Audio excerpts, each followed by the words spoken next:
Thanks, guys. Jay Anderson here, coming to you from the Foundation Room at House of Blues, Boston. I am here with exactly one half of Modern Baseball, Brendan and Sean. Guys, thanks for taking the time. Of course. So the last time you were in town, Paradise, right? Sold it out. Yeah. Here tonight was Say Anything. Now that you're playing the bigger rooms, what are the rock star indulgences? What's your rider looking like these days?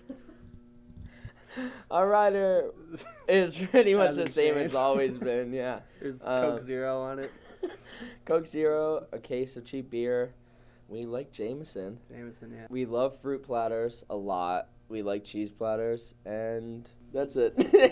No orange M&Ms or anything No, like that, it's no? It's funny, like with we say on a rider, case of cheap beer. Yeah. We leave it up to the menu's discretion, and it's like it's PBR every night. But then, Every like, single night, it's always PBR? Almost. PBR Some here is like venues- expensive. Really? Yeah.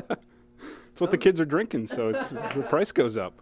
Speaking of the beginning of the band, Brendan, it was you and Jake, I believe, who first got together. So Yeah. talk us through sort of how everything came to be. We were just in a small town that really loved pop punk and metalcore, and we were more into like the poppier, indie side of that. Bands like Say Anything, Emotion C Soundtrack, Dashboard Confessional. But yeah, we just wanted to start something new and different. And once we moved to Philly, it kind of just sped up. We had an EP released, and we met Sean and Ian, and from there it kind of took off. And here we are, members only. They saw the sign, so they almost didn't get let in. Was there any point during this whole iteration of you guys getting together when you were playing and you thought, you know what, we might actually have a shot at this. We might be able to do this for a living? For me, at least for like in Philadelphia, we played 2 basement shows back to back, maybe 5 minutes away from each other, and both were really, really packed out. And that's when I remember thinking, oh, maybe we could leave Philly. Maybe this will be okay. That was the first step. Yeah. We just did a hometown show at the TLA in Philadelphia, and it was our first big headliner in Philadelphia, and it sold out, and we had like 50 people backstage. Yeah. And How'd your guest list look? It was heavy. it was a We've joke. always been that kind of band, too. Yeah. So, Never knew you had so many best friends. I know. But that was just such a good time, and that was just kind of like surreal. Yeah. I guess I would be remiss, since we are across the street from Fenway Park, if we didn't talk about the band name and where it came from. The band name came from because Jake's, like our practice space, which was also Jake's bedroom, / Mr. Ewald, Jake's father's office. His dad had a ton of like sports books because he was a phys ed teacher at one point, and one of the books was called Modern Baseball Techniques because as like a team sport thing, they would do like just like wiffle ball. And he bought that, and yeah, we just cut techniques. We always told people that we couldn't spell techniques. And then Technicues. Yeah. So, yeah, that's where the name comes from. Awesome. And then, of course, your debut record, Sports. Yeah. Being it was your first record and you guys were pretty young when it was coming, when it was all coming together, what was it like and what were the sort of the writing process there coming into your debut record? It was definitely less hectic than we expected it to be. Well, not the recording process, but the writing process. Jake and I just were writing for a really long time at this point and not recording anything. And we had about 20 songs, and we chose the best 12 and went into the studio and recorded them. We were like the studio at Drexel University during finals week and recorded them from like 9 p.m. until like 8 in the morning for about a month, 3 weeks. And it was the worst experience of my life.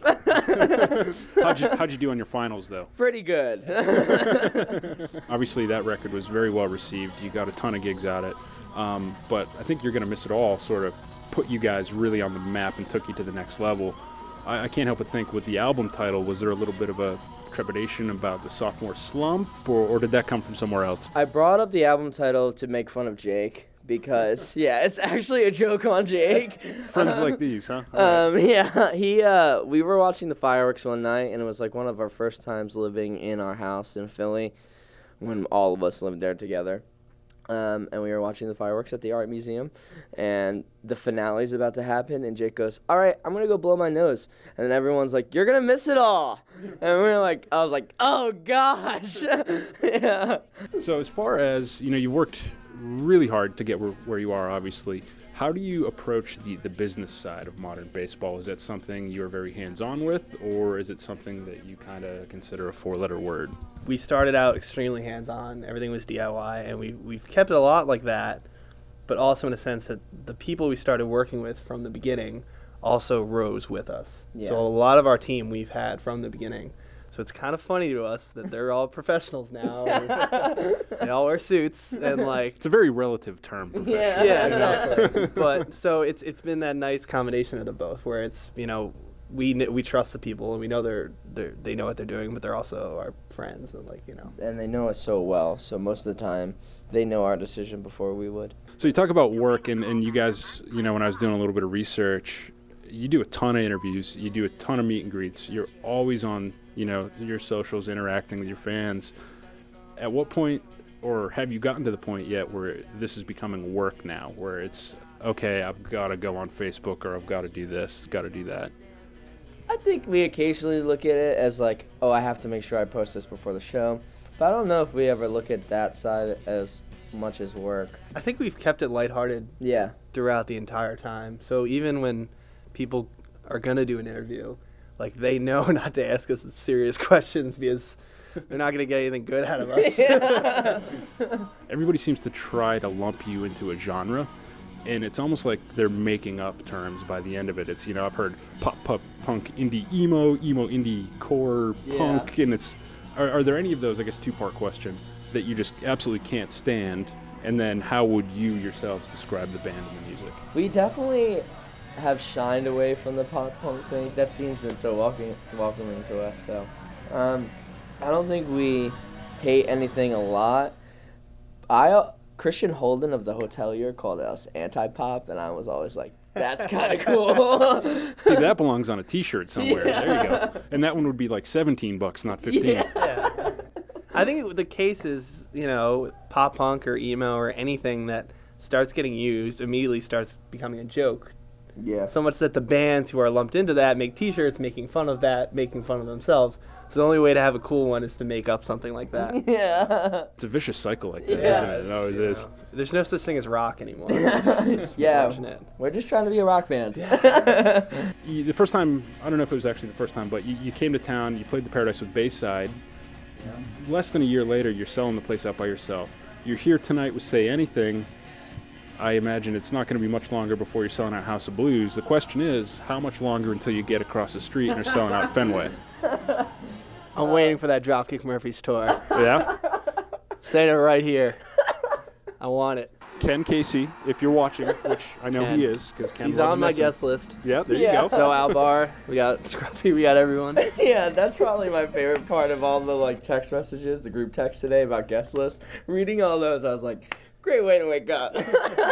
Boston's been the most incredible, like, timeline city for us because it's been like that. Like, it was first with upstairs of Middle East, and then down. And the upstairs, that's what, 60 people in the room tops, Yeah. soaking wet on a humid day. And 500 that's at the bar. Yeah, and we played there for the first time. We were like, this is incredible. People know our songs in Boston, and then just kind of every single time we come back, it's better and better. Yeah. It's just When unbelievable. our booking agent did Paradise, we were like, are you sure? Do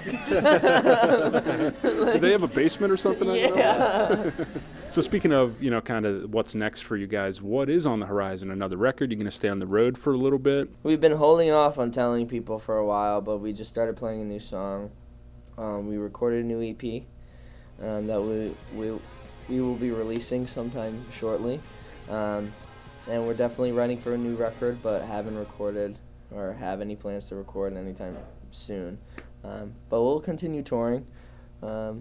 We have time off. Jake, Ian, and I have time off of school again in the fall, so I'm sure we'll tour somewhere again. And once you get the phone call from Ken Casey, I'm sure You you'll have be. to. Yeah. Well, thanks so much, guys, for taking the time. Have an awesome show tonight. Look forward to seeing you back. Everybody at home, head on over to modernbaseballpa.com for all the latest. Next time they're on the road, for God's sakes, buy a $15 T-shirt. They're going to need a lot of them. And whatever you do, don't say anything around Brendan because it's going to be their next album title. So anyway, guys, back to you.